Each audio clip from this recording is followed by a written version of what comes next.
Баршаңызға сәлем оқырмандар. Бүгін сіздерге кешкі асқа фарштан өте дәмді тағам жасау түрін көрсететін боламын. Видеоның соңына дейін менімен бірге болыңыздар. Тамағымызға картошка қосамыз. Картошканы осылайынан жіңішкетіп, домалақ етіп турап аласыздар. Одан кейін фаршқа қосатын пиязымызды майдалап түртпіштілеп турап шығасыздар да фарштың ыдысына саласыздар. Майдалап тураған пиязымызды фаршымызға қосамыз да, ал үлкендеу етіп туралған пиязымызды картошкаға салатын боламыз. Егер жаңа көрермен болсаңыздар, маған міндетті түрде тіркеліп алыңыздар. Менің каналымда көптеген рецепттер бар. Каналымды жоғалтып алмаңыздар. Енді картошкамызға дәмдеуіштер қосамыз. Қара бұрыш, паприка, кішкене қызыл бұрыш және де тұз, дәміне қарай приправа қосасыздар.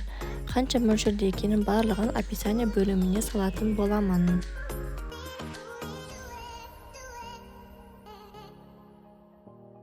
Және де аздап сұйық май құямыз. Сонымен қатар майонез, кетчупты қоссаңыздар болады. Кетчуп жоқ жағдайда томат пастасын қосуға болады.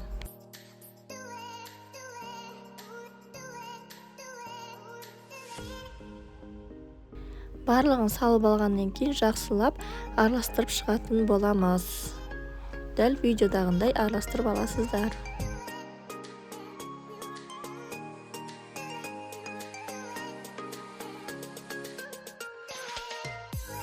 Енді фаршымызға дәмдеуіштерін қосатын боламыз.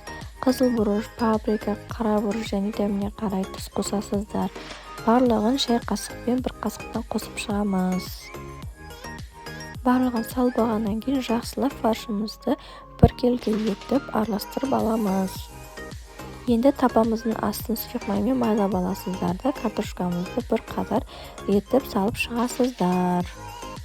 Оқырмандар, егер де сіздер бұл видеоны бірінші рет көріп тұрған болсаңыздар, маған міндетті түрде тіркеліп алыңыздар. Бұдан кейін менің каналымды жоғалтып алуларыңыз да мүмкін. Жоғалтып алмау үшін тіркеліп қойыңыздар. Картошкаларымызды бір келге етіп бір қатар салып алғаннан кейін фаршымызды тоже жұқалап салып шығасыздар. Фаршымызды салып болғаннан кейін қайтадан картошкамызды бір слой етіп салып шығамыз. Одан кейін қайтадан фарш салып, солайынан қатар-қатар кезек-кезегімен салып аламыз.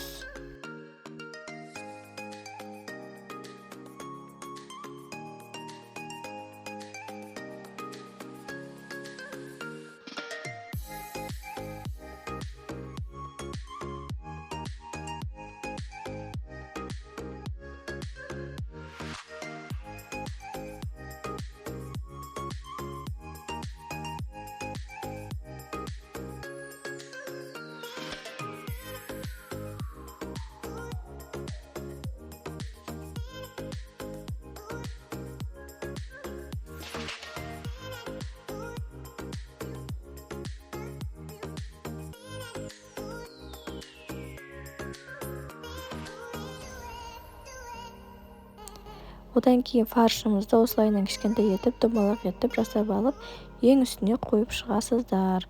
Және де болгар бұрыштарыңызды да турап-турап осылайынан үсті бет жағына қарай қойып шықсаңыздар болады. Дәм беру үшін. Осылайынан барлығын салып болғаннан кейін бетін фольгамен жауып, қызып тұрған пешімізде 250-300 градуста пісіріп аласыздар. Бірақ та әркімнің пеші әртүрлі болғаннан кейін піскен-піспегенін қарап отырыңыздар. Бір 40 минут, или болмаса 1 сағат көлемінде пісіп шығады.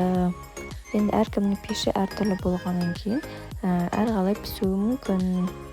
Осымен видеомыз аяқталды. Міндетті түрде маған тіркеліп, лайк басып, комментарий бөліміне өз пікіріңізді қалдыра кетіңіз. Сау болыңыз.